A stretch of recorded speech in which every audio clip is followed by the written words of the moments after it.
Cette réforme, ambitieuse et pragmatique, vise un objectif simple, mais en même temps fondamental.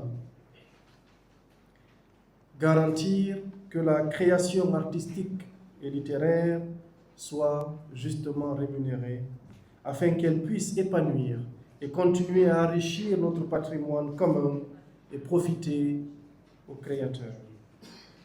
Mesdames et messieurs, vous n'êtes pas sans savoir, vous êtes d'ailleurs mieux placés que nous pour savoir que dans notre pays, depuis 1985, l'histoire du droit d'auteur en Guinée est une histoire qu'on peut qualifier d'inadaptation face à ce qu'elle devrait être. Mais en même temps, il faut le rappeler, c'est aussi une histoire de progrès croissant face à un monde qui a, il faut le dire, radicalement changé. Nous entendons souvent nos autorités dire que nous devons, mesdames et messieurs, vivre à l'ère de notre époque. Cette action s'inscrit dans cette dynamique. Aujourd'hui, l'heure n'est plus au constat, mais à l'action. L'heure est à la transparence, la responsabilité et la modernisation. L'heure est au changement de paradigme.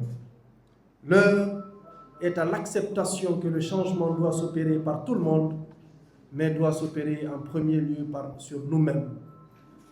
Il est de coutume dans nos différents pays africains qu'on dise à tort ou à raison que le changement, tout le monde le veut, mais personne n'est prêt à l'accepter. Aujourd'hui, je pense qu'il est clair, indéniable, parce que c'est factuel, ce sont des faits de notre histoire récente, que des actions sont entamées pour que les Guinéens vivent l'ère de leur époque, pour permettre une transformation profonde de nos différents systèmes de gestion, de transparence, de responsabilité et de modernisation.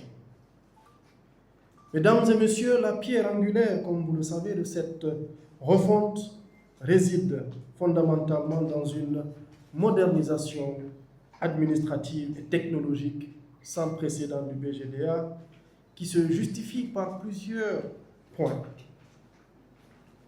En premier lieu, nous pouvons parler de la dématérialisation complète des opérations de la perception et de la répartition. Aujourd'hui, beaucoup d'acteurs sont mieux placés que nous pour observer cette transformation. Le BGDA entre de plein pied dans l'ère numérique avec la mise en place d'une plateforme de déclaration en projet et de perception entièrement dématérialisée avec pour devise zéro espèce en perception, encore moins en répartition.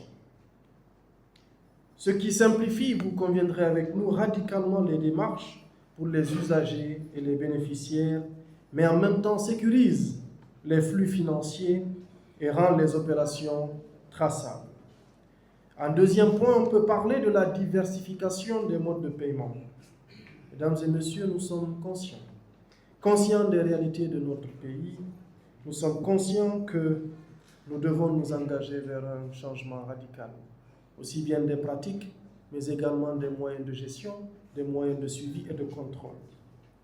Le nouveau système mis en place par le BGDA intègre le paiement par virement bancaire, mais aussi via des plateformes de paiement mobile agréées telles que Orange Money, Suta Money, Kulu.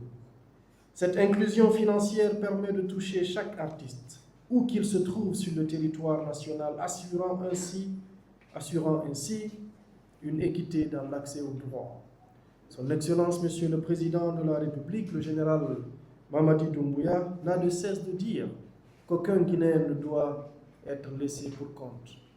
Cette assertion, cette orientation, cette instruction doit être pour chacun, pour chaque décideur, une espèce de leitmotiv, de fer de lance, pour que dans nos quotidiens, nous puissions prendre cela en compte.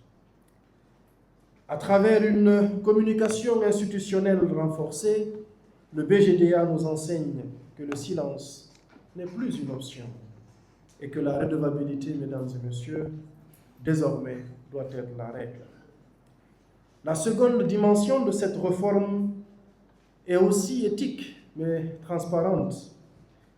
Avant 2025, le BGDA ne reconnaissait que 2 à 3 droits. Le droit radio-TV, le droit de reproduction mécanique et le droit de téléphonie. Depuis 1985. Avec la vision transparente et de redevabilité du ministère, son Excellence, Monsieur le ministre Moussa Moïsilla, qui n'a de cesse que d'œuvrer matin et soir pour matérialiser cette vision de son Excellence, Monsieur le Président de la République. Aujourd'hui, encore une fois, c'est factuel, nous passons à pas moins de 11 lignes de droit et 7 droits recouvrés pour le moment, donc repartissables en 2025. C'est une prouesse, c'est une avancée, c'est une réalité. Cette extension n'est pas une simple addition technique, c'est un acte de justice et une exigence légale. C'est la reconnaissance que chaque modalité d'exploitation d'une œuvre, qu'elle soit physique ou digitale, doit générer une rémunération pour son auteur. C'est légal. Enfin, mesdames et messieurs, ces réformes convergent vers un seul but, la redynamisation des opérations de perception pour une répartition plus efficace et plus nette. Mesdames et messieurs, distingués invités, chers créateurs, il faut que vous le compreniez. Aucune réforme n'est faite pour celui-là qui engage la réforme. Chaque réforme, quelle que soit sa nature, son domaine ou la conjoncture dans laquelle elle est faite, a un idéal, a un objectif et a une cible. Cette réforme également a une cible, et cette cible, c'est vous, les créateurs, ces acteurs qui ne cessez de vous battre, mais qui, à la fin de la journée, ont ce besoin d'accompagnement. Le ministère, à travers ses organes qui sont chargés de gérer cela, c'est son leitmotiv. Et aujourd'hui, c'est une fierté pour Monsieur le ministre de pouvoir vous adresser à vous à travers non seulement son cabinet ici représenté, avec Monsieur l'attaché de cabinet et toute l'équipe, mais également l'un de ces éléments, de ces outils qui permettent de garantir à ces auteurs ce qui leur revient de droit. Ces réformes, encore une fois, sont faites pour vous. Elles sont votre bouclier et votre levier. Elles garantissent que votre talent soit enfin protégé et rémunéré dans sa diversité. Ces réformes, mesdames et messieurs, sont aussi un cadre clarifié pour vous. Elles instaurent des règles claires, des procédures simplifiées et une relation de confiance avec le monde de la création que vous contribuez à valoriser. Investir dans la culture, c'est investir dans le lien social et dans l'âme de notre nation. Notre ministère en charge de la culture et de l'artisanat, il faut ne pas être dans ce pays pour ne pas le reconnaître, parce qu'encore une fois, c'est factuel. C'est le ministère de l'identité nationale. C'est le ministère qui redonne aux acteurs sociaux, parfois les plus lésés, leur place de choix dans la prise en compte dans un certain nombre de facteurs sociaux. Pour ne pas le dire, c'est un ministère à vocation sociale, parce que c'est le ministère qui nous permet de nous reconnaître dans nos différentes valeurs, dans nos mœurs, nos traditions, nos coutumes, nos us et nos mœurs. Mais c'est également à travers les acteurs de ce ministère, constitués en plusieurs équipes de créateurs, d'auteurs, de griots, j'en passe. Ce sont eux qui nous rappellent matin et soir ce que nous sommes, notre identité et ce pourquoi nous devons nous battre tous les jours. Votre rôle également, chers membres de la presse, c'est un rôle qui n'est pas à négliger. Nous vivons dans un monde, comme vous le savez, où la communication est essentielle.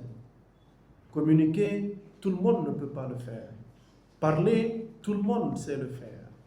La différence, parfois, elle est mince, parce qu'à l'ère du numérique, à l'ère de pas mal d'avancées technologiques, chacun pense pouvoir s'auto-imprégner ou s'auto-attribuer un rôle qui n'est pas le sien. C'est pour cette raison que son Excellence, Monsieur le Ministre, nous charge de vous dire, mesdames et messieurs les membres de la presse, que votre rôle est crucial dans cet exercice. Vous êtes les relais indispensables pour que ce message de modernisation, de justice, mais également de transparence soit porté aux quatre coins de la République de Guinée. Nous comptons sur vous pour une large diffusion de ces avancées, une large compréhension de ces avancées, une large connaissance et une contribution accrue dans le fait de passer, de véhiculer le message pour que la cible puisse être atteinte avec les bonnes informations. En définitive, ce chantier que nous avons engagé est historique. Il marque la fin d'une époque et l'avènement d'une gestion rigoureuse, moderne et équitable du droit d'auteur. Il consacre la valeur de la création et la place centrale de l'artiste dans notre société. Cet ensemble, mesdames et messieurs, l'État, le BGDA, les créateurs, les usagers et les médias, c'est tous ensemble, personne ne sera exclu. C'est tous ensemble que nous pourrons construire un écosystème culturel guinéen robuste, dynamique, mais juste. Parce que sans la justice, tout ce que nous entreprendrons dans les réformes pourra être mal interprété. La justice dans la société doit être pour chacun de nous un élément essentiel pour une meilleure prise de décision.